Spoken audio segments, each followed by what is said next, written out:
Welcome back to the Berg Podcast. Thanks for joining me today. With me today is Dan. Hey, everybody. And Ford. Hey, how's it going?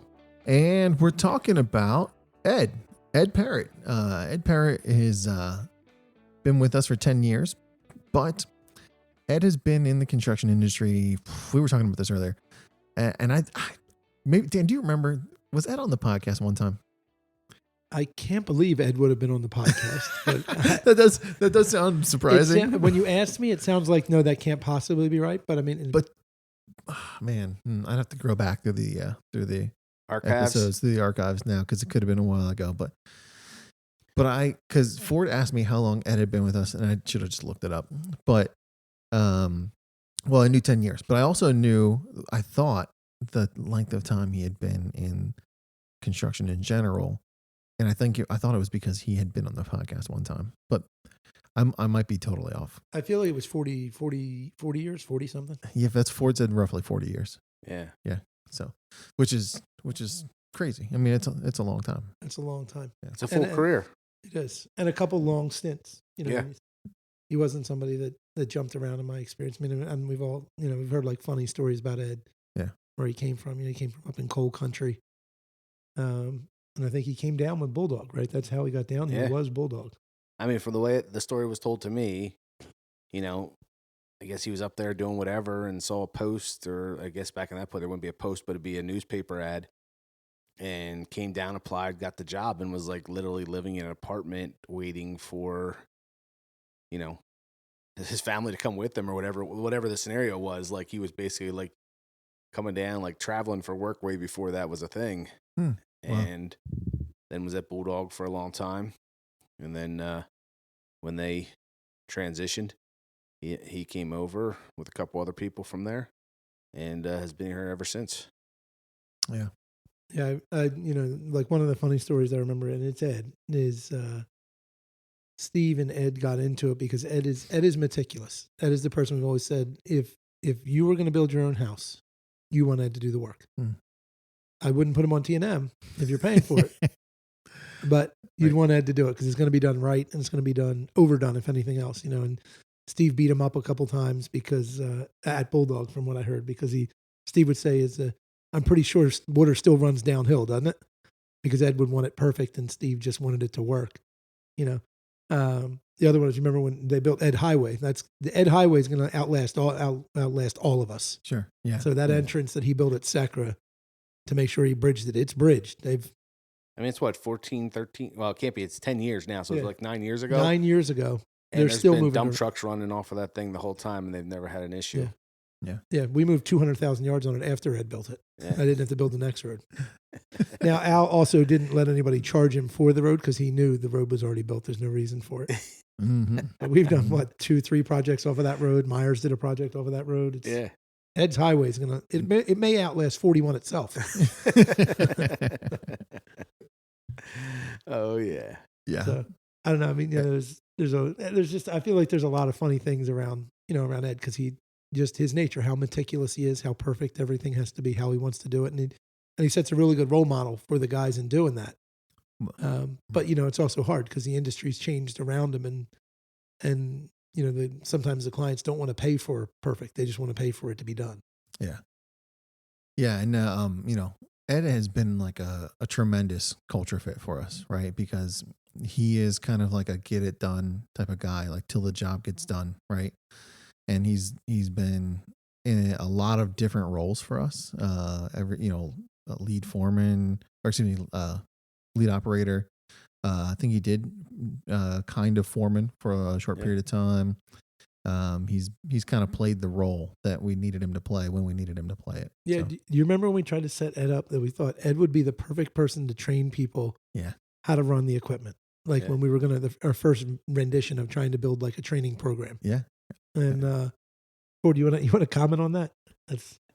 Well, that I was thinking about when we were slow the one winter, and we're going to have him estimate because he can see the job like as it's constructed. So I remember we sent him out to look at a dam removal project.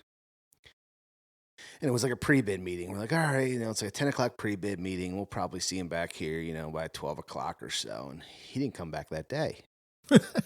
At all. No. And so the next day he came in and he had a list on like a yellow legal pad of probably 3 to 5 pages of issues with the project. Okay. Yeah. Access, I mean, like it was just, and I think he spent the whole afternoon down there really visualizing and showing us every possible thing that could go wrong. Yeah. Wow. And it was like, okay, that was like, it was excellent information, but we're just like, we can't put a job like this because if we looked at every possible thing, sometimes in construction, you got to kind of figure a way around them versus, but yeah, I just remember he had yellow pages full of it. Then I remember there for a while, he was like our equipment guy. And so we sent him out to look at a piece of equipment in Gettysburg area or something like that. Oh yeah, yeah. Yeah. And it was a used piece of equipment and it was actually in pretty decent shape. But at that point, we're using Dropbox. And I think he sent back like 90 or 100 pictures. Like anytime there was like a little paint was creased to, there was a marking on the bucket to, I mean, he had it detailed down to the very, very bottom of the situation. Because he was there when we did the big dig. He was. Yeah. And he helped us with that. But that's what the machine we were buying it for. And I just remember the detail that he went into about the machine. And the one time that it was like really helpful, he was on a job in Phoenixville. And he called me. I think he called me. And we were renting a machine. And he said, hey, I don't know about this machine, but I would tell him never to take it off of the trailer. It's in really bad shape before we rented it. Okay. And he sent me some pictures. And I think it was a machine that had been rented to a salt mine or like a salt depot. Mm. And the whole undercarriage of the thing was just in really bad shape. And he's like, yeah, just tell him to keep it on the trailer and take it back. Because once it sits on our site, it's our problem. And so, that's really the. Yeah, you know what he reminds me of when I was in school. It's probably like 5th, 6th grade, and there was this project, and the gist of the project was you had to write instructions on how to do something, right? And I remember, I think the one I had to write was like how to make a peanut butter and jelly sandwich, right? This is really simple. You just have bread and peanut butter and jelly. You've got a sandwich, Mm-hmm. right? It's not complicated. Yeah. But if you only did like, if it became like a computer program where I was giving directions, like Scott Manning would write out of every single step to make that happen, it's far more complicated. If I said put the peanut butter on the bread, like how? Yeah, right. Yeah. How did Where did the bread come from? Where did the bread come from? Did you take the bread out of the wrapper? Like, yeah. And that's what I remember about Ed is that he would look at things and he would look at every step. It's why it would be so perfect if Ed could be the trainer. But in our industry, it's just so hard to set it up that you could devote the kind of time necessary.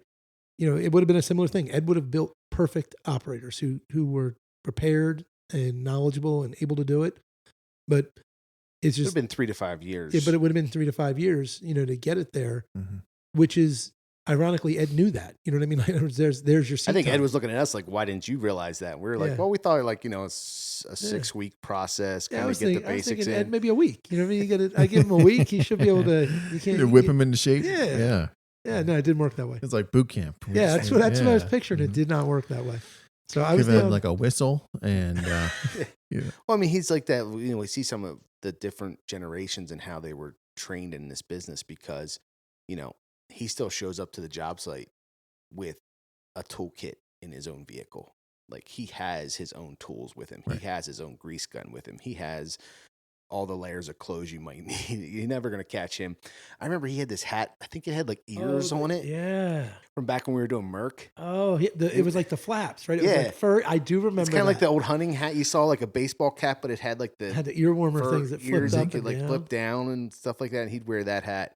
And and you know what the great part is? Like he always, no matter what we threw at him to take care of, he always smiled about it for the most part. Like, I mean, he was able to just figure out, yep, this is what we got to do. I mean, we were running 12-hour shifts all overnight, him loading trucks, and like the truck drivers at that point weren't our truck drivers, but they were having the struggle, and he'd figure out how to work with them. And he's worked with so many different people with us or with before us that like, it just seemed to always like a duck just run off his back. Like it didn't matter. He was just going to do, as you said, do your job. He was just going to do what he needed to do. And if people were we never had a conflict.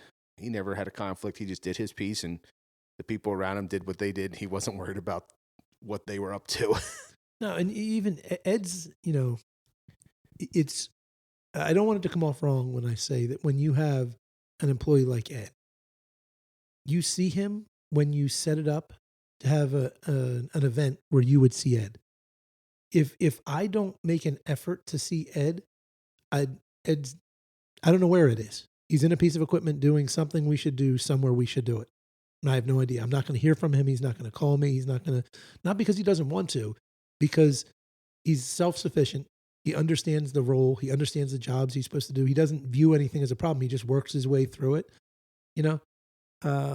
So it's like ideal, but I don't mean that in a bad way. Like I would love to talk to all the guys, you know what I mean? But Ed never calls me with a problem. The most Ed would call me with is usually a solution, which is really ironic because if I asked Ed, could you please tell me the problems?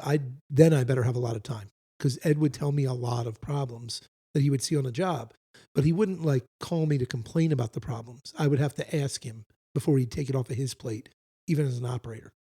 Well, I remember when we got our first GPS and he started giving me horror stories about the GPS they had at the previous company and how things have iterated into different, better versions of GPS, and who knows if it was set the up new right. versions make the same mistake. Exactly. Yeah, But he's like, you remember, I was grading with a D8 and it like cut the hill out when I was supposed to be filling the hill in or something like that. He was giving me all the stories about GPS issues that had happened in the past or different things like that.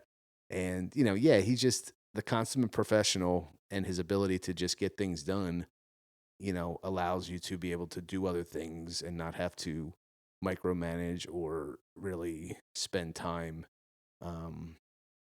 overseeing, because you just knew whatever you sent him to do, it would get done. Like, what was the field project? Yeah, I was just going to say Weissenberg. Yeah, Weissenberg Field. Yeah, remember that? He kicked everybody else off the field.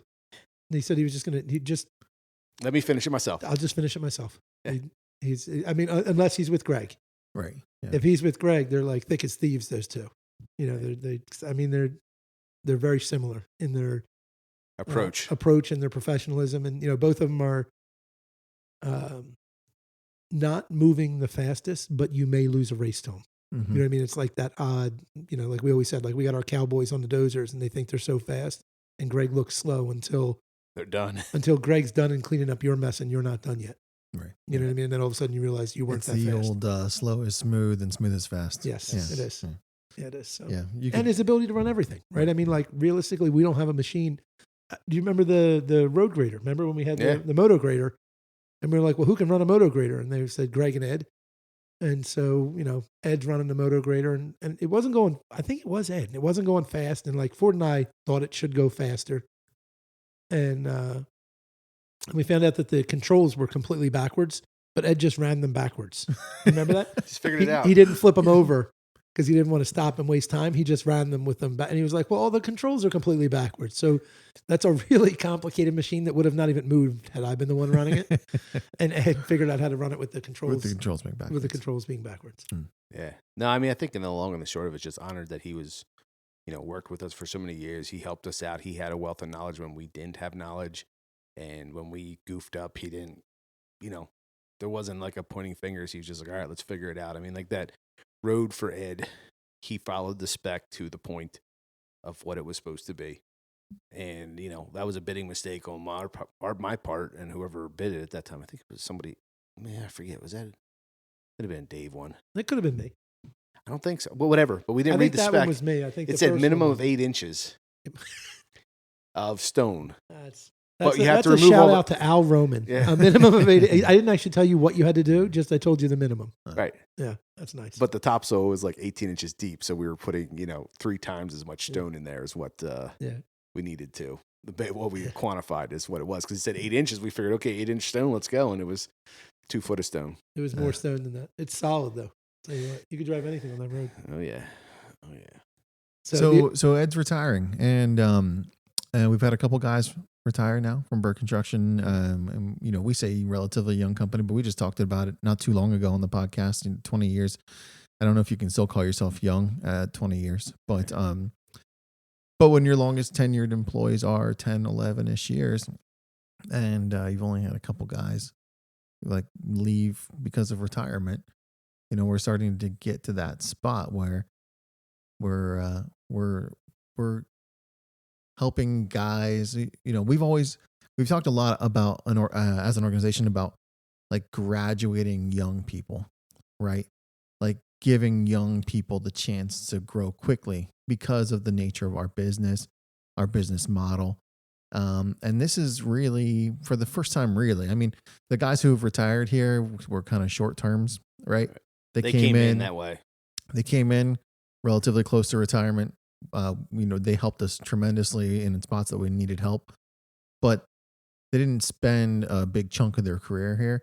And, for Ed, if he's been in around 40 years in the industry, 25% of his career roughly here at Burke Construction to be retiring, he's kind of one of the first in my mind of us graduating that generation to their next step, right? Ed, that's a success story in my opinion. The one that he's comfortable and he's in a spot where Yeah, no, he's ready to, but for us too, I think. well, and it's a big part of our story of the, if there was a plan, it's a big part of the plan was we had to figure out a way to get knowledge that we didn't have to a group of people who didn't currently work for us. Like we weren't going to be able to build the company on 35 to 45-year-old, very experienced operators. It just market conditions and other things were going to make that wasn't possible.